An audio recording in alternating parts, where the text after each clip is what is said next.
جب تک انسان اپنے عقیدے کو عقل کی منزل سے مضبوط نہ کرے، اس عقیدے کی بنیاد عقل ہے، تبھی فرمایا اصول دین میں تقلید کرنا حرام ہے۔ فروع میں تقلید کیوں واجب ہوتی ہے؟ کیونکہ جب آپ نے اصول کو عقل سے مان لیا تو آٹومیٹیکلی فروع میں تقلید کرنی پڑتی ہے۔ کیسے؟ آپ نے ڈاکٹر کو چوائس کرنے میں تحقیق کی، تحقیق کرنا آپ پہ واجب ہے کہ جس ڈاکٹر کو میں دکھا رہا ہوں پڑھا لکھا بھی ہے کہ نہیں، ڈگری جعلی ہے یا اصلی ہے۔ یہ پاکستان میں بڑا مسئلہ ہے کہ فیک ڈگری ہے، اصلی ڈگری ہے، کہاں سے پڑھا ہے، کہاں سے نہیں پڑھا، ایگزام دیے کہ نہیں دیے۔ جب آپ نے ساری تحقیق کی، اب ڈاکٹر کو مان لیا، اب اس کی تقلید واجب ہے۔ اب جو نسخہ لکھے گا آپ اس نسخے پہ عمل کریں گے۔ پہلے خدا پر تحقیق کرنی، واقعاً میرا رب ہے۔ جب آپ نے عقل سے تسلیم کر لیا، اب جو رب کہے گا اس کی تقلید واجب ہو جائے گی۔ جب رب کو تسلیم کیا پھر مصطفیٰ کو تسلیم کرنا پڑے گا۔ جب تحقیق کی واقعاً یہ اللہ کا نبی تھا، اس نے معجزہ لایا، اس نے کتاب لائی، اس نے زحمتیں اٹھائی، سارے قرائن کو دیکھو گے۔ جب مصطفیٰ کو نبی تسلیم کر لیا اب اس کی مصطفیٰ کی تقلید بھی واجب ہو جائے گی۔ اب مصطفیٰ کسی کا ہاتھ بلند کر کے کہے کہ من کنت مولا ہو فہذا علی مولا، جس کا میں مولا ہوں اس کا علی مولا ہے۔ لیکن اگر عقل نہ ہو، بندہ اگر عقل سے کام نہ لے، کل میں نے چند مثالیں آپ کی خدمت میں پیش کی کہ انسان اگر عقل کا استفادہ نہ کرے، آج ہر مسلمان کو آپ عقل کے ذریعے سے مکتب اہل بیت میں لا سکتے ہیں۔ یہی من کنت مولا فہذا علی مولا، جس کا میں مولا اس کے علی مولا۔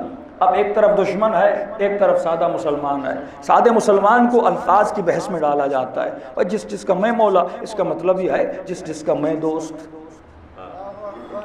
اس کے علی دوست۔ آپ ذرا ان کی عقلوں کو جھوڑیے۔ آپ کہ یہ بتاؤ مصطفیٰ کا لقب کیا ہے؟ رحمتاً للعالمین۔ کن کے لیے رحمت ہے؟ عالمین کے لیے رحمت ہے۔ اس میں کافر بھی شامل ہے، اس میں منافق بھی شامل ہے، اس میں مومن بھی شامل ہے، سب کے لیے رحمت ہے۔ اور اس کی رحمت کی سادہ سی مثال یہ ہے، یہ جب کسی گلی سے گزرتے تھے، کافرہ عورت ان کے سر پہ کچرا پھینکتی تھی۔ اصحاب کہتے تھے یا رسول اللہ راستہ کیوں نہیں بدلتے؟ کہ میں رحمت ہوں، میں راستہ نہیں بدلتا، کسی کی بات مجھے بری نہیں لگتی۔ بار بار گزرتے تھے، ہو سکتا ہے یہ سدھر جائے، ہو سکتا ہے یہ سدھر جائے، یا رسول اللہ راستہ بدلیے۔ کہ کچرا پھینکنا اس کا کردار ہے، بار بار گلی سے گزرنا یہ میرا کردار ہے۔ ایک دن جیسے گزرے کچرا نہیں آیا، نبی کو یاد آئی کہ پھینکنے والی نے آج کیوں نہیں پھینکا؟ پوچھا کیوں نہیں پھینکا؟ کہ یا رسول اللہ سنا ہے بیمار پڑ گئی ہے۔ تو اچھا تو چلیے اس کی عادت کے لیے چلتے ہیں۔ یہ ہے رحمت للعالمین۔ وہ ظلم پہ ظلم کر رہی ہے لیکن نبی رحم پہ رحم کر رہے ہیں، اپنے کردار سے اس کو بدلنا چاہتے ہیں۔ کا پیغام بھیجو، ہم اس کے گھر میں آنا چاہتے ہیں۔ بوڑھی کو پتہ چلا مصطفیٰ محمد احمد ملنے آ رہے ہیں، اس نے کہا یقیناً خوش ہو رہے ہوں گے کہ جو روز کچرا پھینکتی تھی، مذاق اڑانے آئیں گے۔ ہاں بھائی بوڑھیا تمہیں کیا ہوا؟ اللہ کا شکر بیمار پڑ گئے، تمہارے اوپر موت آئے۔ کہ یہ بد دعا دینے آئیں گے اور میری بیماری پہ ہنسنے آئیں گے۔ کہ جیسے رسول خدا اس کے گھر گئے، نبی نے اس پر سلام کیا، پریشان ہو کر کہنے لگی میں تو سمجھ رہی تھی آپ مجھے بد دعا دینے آئیں گے، آپ خوش ہوں گے کہ میں بیمار پڑ گئی ہوں۔ کہ نہیں تو نے آج کچرا نہیں پھینکا، مجھے تمہاری یاد آ رہی تھی، میں دعا کرتا ہوں تو ٹھیک ہو جائے۔ کہا کہ اتنا رحم کہاں سے پیدا ہوا؟ کہ کیونکہ میں رحمان الرحیم رب کے ماننے والا ہوں۔ اگر آپ کی شخصیت ایسی، ایسا رب اگر آپ کا ہے تو اس رب پر میں بھی ایمان لانا چاہتی ہوں۔ وہ مصطفیٰ جس کو کافر کا بیمار ہونا برداشت نہیں، اتنا رحمت للعالمین، اتنی تکلیفیں دی لیکن کبھی بد دعا کے لیے ہاتھوں کو بلند نہ کیا۔ اب اے مسلمان ذرا اپنی عقل سے سوچ، آخری حج ہے، حج سے واپس آتے ہیں، واپس آتے ہوئے اتنی گرمی ہے کہ صاحب کہتے ہیں کہ ہم اپنی ابا کے دامنوں کو سر پہ ڈال دیتے تھے، پاؤں جلتے تھے تو کبھی ابا کو پاؤں کے نیچے دے دیتے تھے، کبھی اونٹوں کے پالانوں کے نیچے بیٹھ جاتے تھے، اتنی شدید گرمی۔ وہ مصطفیٰ جس سے بوڑھیا جو کافر ہے اس کی تکلیف برداشت نہیں ہے، وہ کہتے ہیں کہ جو پیچھے رہ گئے ہیں ان کا انتظار کر دو، جو آگے بڑھ گئے ہیں ان کو کہو پیچھے آ جائیں، جو یہاں پہ رہ رہے ہیں ان کو کہو یہیں پہ باقی رہیں۔ اتنی دھوپ، تاریخ دان کہتے ہیں یہ اس زمانے کی تاریخ کا سب سے بڑا مجمع تھا، اس زمانے کی تاریخ کا سب سے بڑا مجمع تھا۔ کائنات میں اتنا مجمع کسی نے جمع نہیں کیا جتنا مصطفیٰ نے جمع کیا تھا، کیونکہ لوگوں کو بتا کر گئے تھے یہ میری زندگی کا آخری حج ہے۔ ہر مسلمان حج پہ جا رہا تھا، بچوں کو جمع کیا، عورتوں کو جمع کیا، بوڑھوں کو جمع کیا، جوانوں کو جمع کیا، اور اتنی گرمی میں جمع کیا، اور یہاں تک کہ کہا کہ تنکا بھی لے کر آؤ، مجھے ممبر بنانا ہے۔ کہنے لگے یا رسول اللہ اس گرمی کے میدان میں، اس صحرا میں لکڑیاں کہاں سے لائیں؟ کہ جتنی بھی لکڑی ملتی ہے لے کر آؤ۔ تنکا جمع کیا اور ممبر کو بنایا۔ یا رسول اللہ تنکا کیوں اٹھوا رہے ہیں؟ رسول خدا فرمائیں گے کیونکہ انسان اگر کسی سفر پہ جاتا ہے اور وہ سفر گرمی والا ہو، وہ مشکل والا ہو، اس سفر میں خود بیمار ہو جائے یا ماں بیمار ہو جائے یا بیٹے کا انتقال ہو جائے، جب وہاں پہ آتا ہے 10 سال بھی گزر جاتے ہیں، آپ اس سے پوچھو گے جب کربلا کے سفر پہ گئے تھے، مکے مدینے کے سفر پہ گئے تھے، وہ سفر کیسا گزرا تھا؟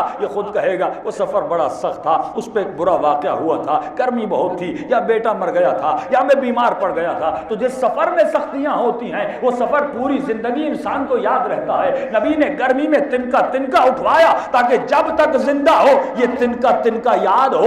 اس تنکے سے میں نے ممبر بنایا تھا۔ وہ رحمت للعالمین لوگوں کو دھوپ میں بیٹھا رہا ہے، اتنی محنت کروا رہا ہے، کس لیے؟ عقل سے پوچھئے کس لیے؟ یہ بتانے کے لیے کہ جس کا میں دوست ہوں۔ عقل مانتی ہے جس کا میں دوست ہوں اس کا علی دوست ہے۔ کبھی اس کو عقل قبول نہیں کرتی کہ جس صرف دوستی کے بتانے کے لیے یا رسول اللہ مدینے میں جا کر بتاتے کہ علی آپ کے دوست ہیں، علی آپ کے داماد ہیں، علی آپ کے رشتہ دار ہیں، علی آپ کے بھائی ہیں۔ اور سوال کیا کیا؟ الست اولی بانفسکم، سوال کرتے ہیں کہ اے لوگو کیا میں تمہارے نفسوں کا مالک نہیں ہوں؟ نفسوں کا، جان کا مالک نہیں ہوں؟ کیا تمہاری اولاد کا مالک نہیں ہوں؟ کیا تمہارے مال کا مالک نہیں ہوں؟ یعنی اگر میں کہوں بیوی کو چھوڑ دو تو کیا چھوڑو گے نہیں؟ اگر میں کہہ دوں مال اللہ کی راہ میں تو دو گے نہیں؟ کیا میں اللہ کی طرف سے بنایا ہوا نبی نہیں ہوں؟ سب نے کہا ہاں یا رسول اللہ، ہماری جان کے مالک ہو، ہمارے نفسوں کے مالک ہو، ہماری ہر شے کے مالک ہو۔ تو اس وقت فرمایا من کنت مولا، جس کا میں مولا ہوں اس کا علی مولا۔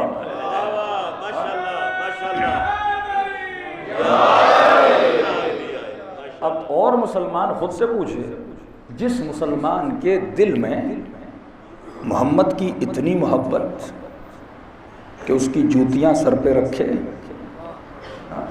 اتنی محبت کہ اس کے ایک بال کو دیکھنے کے لیے لاہور میں مجمع جمع ہو جائے، پتہ نہیں کہ وہ بال مصطفیٰ کا ہے بھی کہ نہیں، لیکن نسبت ہے کہ بال نبی کا ہے، لیکن اتنا مجمع جمع ہو جاتا ہے، جوتی کی صرف شکل ملتی ہے، جوتیوں کو سر پہ باندھا جاتا ہے، اتنی مصطفیٰ سے محبت پائی جاتی ہے، زلفوں کو بڑا کیا جاتا ہے، یہ نبی کی سنت ہے، کالی کملی پہنی جاتی ہے، یہ نبی کی سنت ہے، اماموں کا رنگ سبز کیا جاتا ہے کیونکہ مصطفیٰ کے گنبد کا رنگ سبز ہے، اس کی دیواروں کو چوما جاتا ہے، مصطفیٰ اور مدینے کی گلیوں کو میٹھا میٹھا کہا جاتا ہے، یہ سارے عقیدے کی بنیاد پہ کہا جاتا ہے، محبت کی بنیاد پہ کہا جاتا ہے۔ جب عظمت احترام پہ مسلمان آتا ہے تو نبی کی جوتیوں کو سر پہ رکھتا ہے، اور بہترامی کا یہ عالم کہ نبی کو اپنا دوست کہے۔ ہاں؟ نبی کیا دوست بن سکتے ہیں؟ وہ تو نبی ہیں، وہ تو رسول ہیں۔ اب مجھے نہیں پتا کس کا عقیدہ کیا ہے، لیکن ہم شیعہ نبی کو دوست نہیں مانتے، نبی کو مولا مانتے ہیں، نبی کو آقا مانتے ہیں۔ اور یہ بحث بھی چھڑی کہ علی کس کس سے افضل ہے، اور کسی نے کہا کہ علی چوتھے پر ہے، یا علی کس نمبر پر ہے۔ میں اس بحث میں نہیں جانا چاہتا، سارا جواب اس من کنت مولا ہو فہذا علی مولا میں موجود ہے، اور جواب مصطفیٰ نے دیا ہے۔ مجھے نہیں پتا کہ تم مصطفیٰ کو کس کس کا مولا مانتا ہے، لیکن میں مصطفیٰ کو آدم کا مولا مانتا ہوں، نوح کا مولا مانتا ہوں، یوسف کا مولا مانتا ہوں، یعقوب کا مولا مانتا ہوں، صالح کا مولا مانتا ہوں۔ بس جس کا مصطفیٰ مولا ہے اس کا علی مولا ہے۔